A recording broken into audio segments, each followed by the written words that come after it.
Prince William is reportedly formulating a plan to finally strip Prince Harry and Meghan Markle of their HRH titles. Markle is still using her HRH title despite agreeing to drop the title when the Sussexes left royal duties. How is Will planning to deal with this? Imagine this.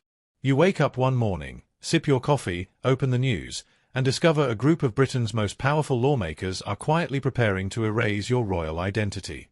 Not politely, not privately, but legally. And Meghan? She had no idea it was coming. But Westminster did. And they'd been whispering for months. So let's go inside the walls where the whisper became a warning, and the warning became a petition. Deep inside Westminster, those cold stone corridors that have tasted wars, scandals, abdications, the atmosphere had shifted. Senior peers, the kind who usually speak in gentle, polished phrases, were suddenly irritated. But irritation wasn't the problem. The problem was that irritation had turned into action. A handwritten petition, wrapped in constitutional language older than any living royal, was placed on record. Its purpose? White right-pointing backhand index to permanently remove Meghan Markle's Duchess of Sussex title. Not rumour. Not gossip. Not sources say. This was Parliament speaking. And once Parliament speaks, it rarely whispers twice. Ladies, be honest. If powerful people in your husband's family suddenly moved to strip your title, what would you think was really happening behind the scenes? The official reason behind the petition didn't begin in London. It began thousands of miles away, in Nigeria. Publicly, it looked like a soft, cultural visit, private, casual, harmless. But Westminster didn't see it that way. Because everything Meghan did on that trip had the optics of an official royal tour. Traditional attire. Speeches before crowds. Formal poses with senior military officials. Accepting honours. Representing herself visually as the Duchess of Sussex. Here's the twist. White right-pointing backhand index. Not a single UK department approved it. Not the palace. Not the Foreign Office. Not even the diplomatic desk that normally handles royal travel. In private meetings, Lords called it unauthorized diplomatic posturing, a risk to constitutional neutrality, a private citizen acting like a royal ambassador. And honestly, the photos didn't help her. Globally, it looked like an official endorsement that simply did not exist. To the Lords, it wasn't just inappropriate. It was dangerous. Classy shade moment, because ladies, let's be real, some lines are crossed quietly. But this? This one walked across the room in heels. If you were Meghan, would you assume the title still gave you freedom to act like a working royal? Or would you have known this would set off alarms? Here's where the story stops being royal drama and becomes constitutional. Behind closed doors, legal advisers pulled out a century-old law, the Royal Titles Act of 1917. A law originally created to prevent nobles from exploiting titles, commercializing them, or using them for personal gain outside the monarchy's control.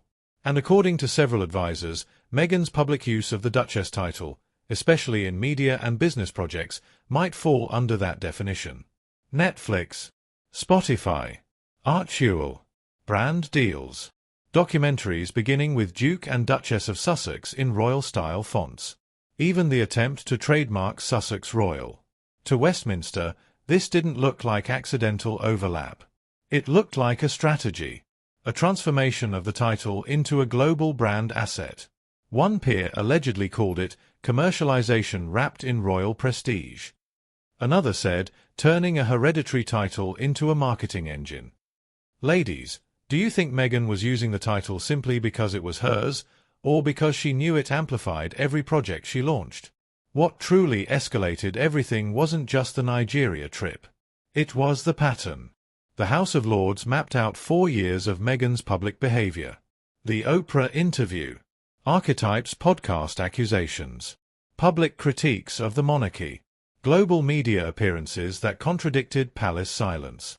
Royal protocol, centuries old, has one golden rule. You never contradict the crown. But Meghan did. Repeatedly. Globally. And without accountability to the institution whose title she still carried. One senior peer reportedly described it as a global embarrassment delivered through a royal title. Ouch! California sunshine is lovely, but even sunshine casts shadows, and Westminster was tired of standing in them. Do you think Meghan was justified in telling her story publicly, or should she have walked away from the title first?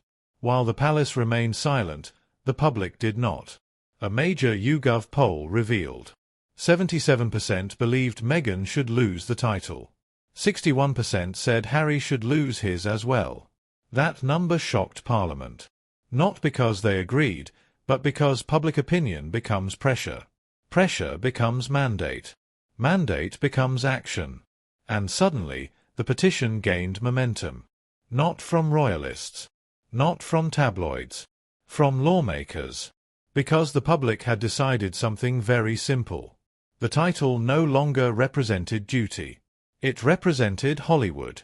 And that combination didn't sit well with the British establishment. Do you think public opinion should influence a decision this big? Or should titles remain untouched no matter what? By the time the YouGov poll hit Westminster desks, the atmosphere changed from murmurs to motion. Ladies, you know that moment when a family bites their tongue for too long, and then suddenly snaps? That was Parliament. For years of documentaries, interviews, legal battles, podcasts, and now the Nigeria trip had piled up too high. The Lords weren't simply irritated. They felt cornered. They believed Meghan had taken the title of Duchess, not as a symbolic honor, but as a power tool. And when an institution built on centuries of quiet protocol feels its authority slipping, it pushes back. Hard. If your reputation was tied to someone who kept contradicting you publicly, would you protect them or distance yourself? Here's where the gossip meets the psychology. Behind closed doors, what bothered senior peers wasn't Meghan's personality. It was her strategy. They saw Netflix projects opened with Duke and Duchess of Sussex. Global PR campaigns tied to the title. Archewell operating as a hybrid philanthropic media operation. Hollywood branding wrapped around royal language. And the infamous attempt to trademark Sussex Royal. To them, this wasn't accidental. It was calculated. The oldest legislators in Britain looked at this and saw a duchess evolving into an entertainment mogul. Not illegal. Not immoral. But in their view, a misuse of something meant to stay sacred. One peer allegedly said she turned a title into a product line. Another whispered, this is not ambition, it's transformation. And let's be honest, when royalty and Hollywood mix, the crown tends to lose its shine faster than a diamond worn to brunch. Do you think Meghan should have built her brand without the title, or was the title part of her natural identity? Then came the part Parliament found deeply uncomfortable, Meghan's Archetypes podcast. In it, she spoke openly about mental health struggles, racism within the institution, her child's treatment, private family experiences, and narratives that contradicted the monarchy's official silence. Now, for any normal celebrity, this is fair. Tell your truth. Share your story. Heal. But for someone who still carries a royal title? This crosses a centuries-old boundary. Royal protocol forbids. Contradicting the crown. Embarrassing the institution. Presenting personal narratives as official fact. Meghan's podcast did all three, in the eyes of parliamentary critics. A senior peer said it created global embarrassment for an institution built on dignity and silence. Classy shade, because ladies, say what you will about the royals, but they've mastered the art of say nothing, smile everything. Should Meghan have stayed silent because of the title? Or is silence exactly what hurt her in the first place? This is the most fascinating part. While Meghan spoke, while the public argued, while headlines spun like tornadoes, the palace stayed silent, frozen, cautious, unmoving, and that silence created a vacuum. A vacuum Parliament decided to fill. The House of Lords saw it as their responsibility to protect two things: the meaning of noble titles, and the power of the monarchy's constitutional neutrality. Because if titles could be used for profit, politics, personal narratives, international influence, Then what stopped future royals from doing the same? Do you think the monarchy stayed silent to avoid drama, or because they hoped the problem would solve itself? And so, under those ancient ceilings and flickering lamps that have witnessed centuries of royal storms, the petition was finalized. A document that could do something no modern royal has ever faced. White right pointing backhand index legally revoke Meghan Markle's Duchess of Sussex title not politely. Not with a conversation. Not mutually agreed. A statutory eraser. Imagine that. A title stripped not by emotion, but by law. To many lords, this wasn't about punishing Meghan. It was about protecting the crown's integrity. Because they believe, if a royal title becomes a brand, it loses its dignity. If it becomes political, it loses neutrality. If it becomes commercial, it loses its purpose. And if it becomes entertainment, the monarchy loses its power. And that, above everything, is what Parliament refused to allow. Do you agree that titles should remain untouched? Or should they be removed when the holder no longer represents the institution? Here's the part no transcript ever says out loud. For Meghan, losing the title would be more than a legal shift. It would be a symbolic exile. A final declaration that she and the monarchy are no longer tied, not by duty, not by symbolism, not even by name. For Harry, it would be a public, irreversible separation from the life he was born into. For the palace, it would be the end of an era. For Parliament, a line drawn. And for the public, a final verdict on the question they've been debating for years. Do you think Meghan should voluntarily give up the title before Parliament takes it?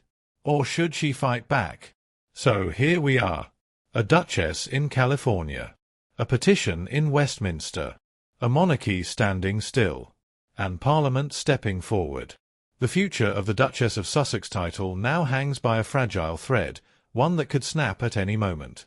And once Parliament moves, the world will witness a historic line being drawn between monarchy, celebrity, and power.